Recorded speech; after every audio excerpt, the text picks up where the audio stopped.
All right, so you're thinking about joining the big screen club, but you don't want to spend a fortune for a fancy projector. Makes sense. Yeah, You've come to the right place. Because on today's deep dive, we're going to be looking at budget 1080p projectors. We've got a whole breakdown of some top contenders on Amazon, and trust me, there are some surprises here. absolutely. It's a very crowded market out there, so we're going to be sifting through all of the specs and all the marketing jargon to try to help you figure out what really matters when choosing the perfect projector for your needs. Okay, so let's introduce our contenders. We've got 5 popular models on the table here. The TMY Mini Projector, the Haprun Native 1080p Bluetooth Projector, the Aking 2024 Upgraded Mini Projector, the VISSPL Mini Projector, and the Pensiba Projector with two-way Bluetooth. Quite a lineup. Yeah, it is, and they each have their own quirks and strengths. For instance, the TMY actually comes bundled with a 100-inch screen, which is a pretty sweet deal if you're planning on like outdoor movie nights. Ah, ooh, that does sound tempting. Backyard movie night under the stars, anyone. But wait, I'm noticing a trend here. A lot of these projectors boast Bluetooth connectivity. Is that something that you consider essential these days in a projector? It's definitely becoming more and more common. And it makes sense, because the built-in speakers on a lot of these budget projectors Mm-hmm. aren't usually amazing. So Bluetooth lets you easily connect to like external speakers for a much better audio experience. Makes sense. So tell me what stands out to you when we look at the Haprun. It's got native 1080p right there in the name. Is that a big deal? That's a huge deal. You see, a lot of projectors claim to be 1080p, but they achieve that resolution through upscaling. It's kind of like digitally stretching a smaller image to fit a bigger screen. It works, but you lose some sharpness and detail. The Haprun, however, is true native 1080p, meaning you get the full crispness and clarity of a true HD image. Ah, so it's not all just marketing hype. Native resolution really does make a difference. I'm starting to see why the source we're looking at picked the Haprun as their best overall. But hold on, the Aking is significantly cheaper. And it's also labeled as a 1080p projector. Is there a catch? There is. The Aking actually upscales to 1080p. It's still a decent picture, especially for the price. But you won't get that same level of detail as you would with the Haprun. Interesting. So it's a trade-off, affordability versus that pristine image quality. What about portability? Are any of these projectors particularly travel-friendly? Both the Arking and the VISSPL are known for being compact and lightweight, but the VISSPL goes a step further by actually including a tripod, which makes setup a breeze wherever you go. Okay, that's definitely handy. No more scrambling for a stack of books to get the right viewing angle. Now, the Pansaba caught my eye with that two-way Bluetooth label. Is that just a fancy way of saying it has regular Bluetooth, or is there something more to it? It's actually pretty cool. The Panseba can function as both a projector and a Bluetooth speaker. So when you're not using it for movies or presentations, you can just stream music directly to it. It's like a two-in-one entertainment device. That's pretty clever. So you could essentially take this to a party, use it as a speaker for music, and then switch it over to project a movie later on. Exactly. It's a neat feature that adds some versatility, Yeah. especially if you're limited on space. But keep in mind, it's not the brightest projector out there, Mm, so you'll need a fairly dark room for the best viewing experience. good point. Now, I'm curious about the TMY. Aside from the included screen, are there any other standout features?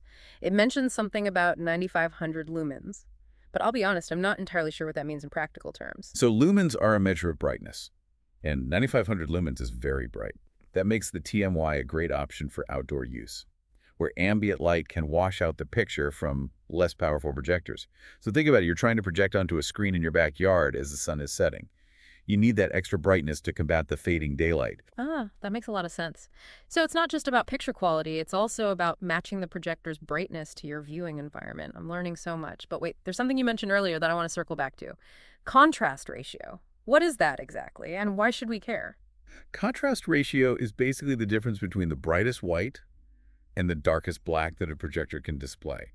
A higher contrast ratio means you get deeper blacks, Mhm. more vibrant colors, and overall a more visually impactful image. So if you're a movie buff who wants those like cinematic, almost inky blacks during dark scenes, a higher contrast ratio is going to be a big deal. Absolutely. And that's where the Haprun shines, so to speak.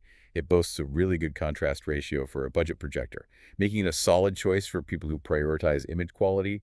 Okay, so we've got the TMY, which seems like a winner for outdoor viewing with its high brightness and included screen.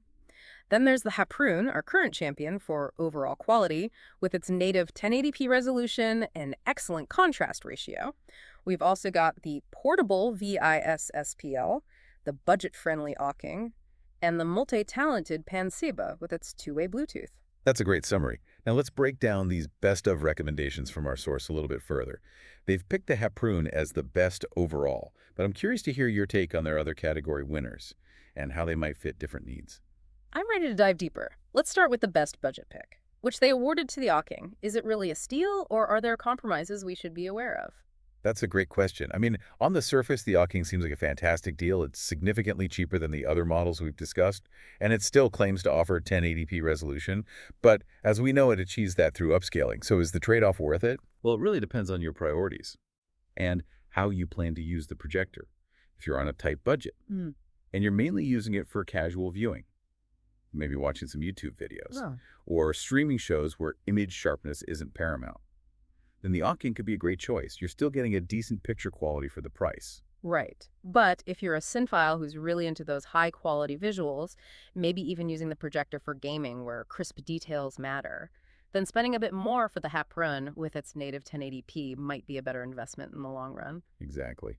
And it's worth noting that the Oking does lack some features found in the other models, like Bluetooth connectivity. So if you want to hook up external speakers for better sound, you'll be limited to wired connections. Good point. So while the Oking might be the best budget pick, it's not necessarily the best overall pick for everyone. Let's move on to the best for portability winner, the VIS-SPL. What are your thoughts on this one? It seems like a strong contender for folks who are always on the move. Yeah, it definitely is. The VIS SPL is compact, lightweight, and comes bundled with a tripod, which is super convenient for setting it up quickly in different locations. Imagine, taking this to a friend's house for a movie night, Yeah. or even using it for presentations at work or school. I love that it eliminates the need for those makeshift projector stands that I feel like we've all resorted to at some point. No more balancing it precariously on a stack of books. But how does it hold up in terms of picture quality? It's decent. It does support full HD 1080p content.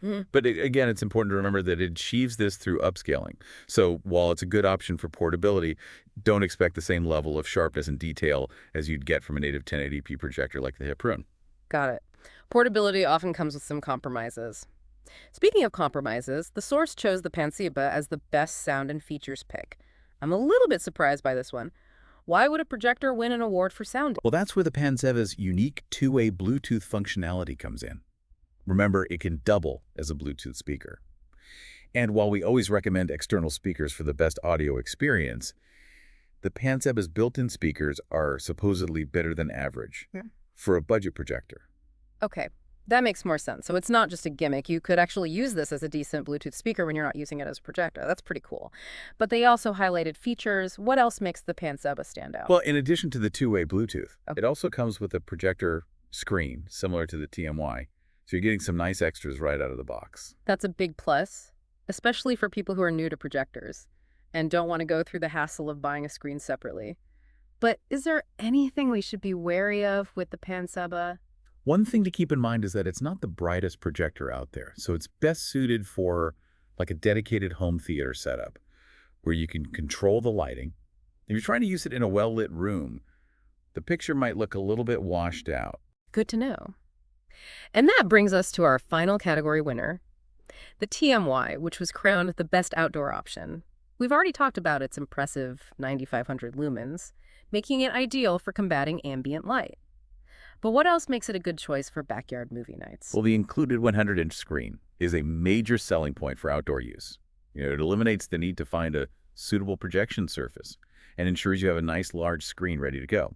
Just imagine setting this up as the sun starts to set, gathering your friends and family, and enjoying a movie under the stars. It's like having your own personal outdoor cinema. That sounds magical. It really paints a picture of how these different features translate into real-world experiences. But I'm wondering, is the TMY only good for outdoor use? What if I wanted a projector that could pull double duty for both indoor and outdoor viewing? That's a great question. While the TMY excels in outdoor settings, its high brightness could actually be a bit overwhelming for indoor viewing, especially in a smaller room. It might be a bit like shining a spotlight on your wall. So if you're looking for a projector that's more versatile, the Haprin might be a better fit. So the Haprin strikes again. It seems to be the all-around solid choice in this lineup. But before we declare it the ultimate winner, I want to touch on something we discussed earlier, native versus upscaled resolution. We know that the Haprin boasts true native 1080p, while some of the other models rely on upscaling. Can we dig a little deeper into why this matters so much for picture quality? Absolutely. Imagine you're looking at a photo on your computer screen. If the photo was taken with a high-resolution camera, Mm. you can zoom in and see all the fine details, right? Yeah, that makes sense. It's like when you zoom in on a low-resolution image, it gets all pixelated and blurry. Exactly. That's because a high-resolution image has more pixels, those tiny dots that make up the picture. So native resolution refers to the actual number of pixels in a projector's display chip. So a native 1080p projector has a chip with enough pixels to display a full 1080p image without any digital manipulation. Okay, I'm starting to see the difference. So with upscaling, the projector is taking image with fewer pixels and trying to stretch it to fit a 1080p screen. It's like trying to make a small blanket cover a king-size bed. That's a great analogy. You can stretch it, but it's not going to magically create more fabric. Similarly, upscaling can't create more pixels. It's essentially filling in the gaps, which can result in a slightly softer, less detailed image. So for someone who really cares about image quality, especially when watching movies or playing games where those fine details matter, native 1080p is the way to go. Absolutely. And that's why we often see a price difference between projectors that offer true native resolution and those that upscale. Interesting. So it's not just about chasing the highest resolution number. It's about understanding how that resolution is achieved and what it means for the actual viewing experience. Okay, I think we've covered a lot of ground here. We've talked about brightness, contrast ratio, portability, special features, and the all-important distinction between native and upscaled resolution. We have. And I hope this deep dive has provided you with some valuable insights and a better understanding of what to look for when choosing a budget 1080p projector. I know, I've learned a lot. Yeah. But before we wrap things up, I have one final question for you. Now that we've broken down all these technical details, what advice would you give someone who's feeling overwhelmed by all the choices and isn't sure where to start? That's a great question, and something that I think a lot of people struggle with.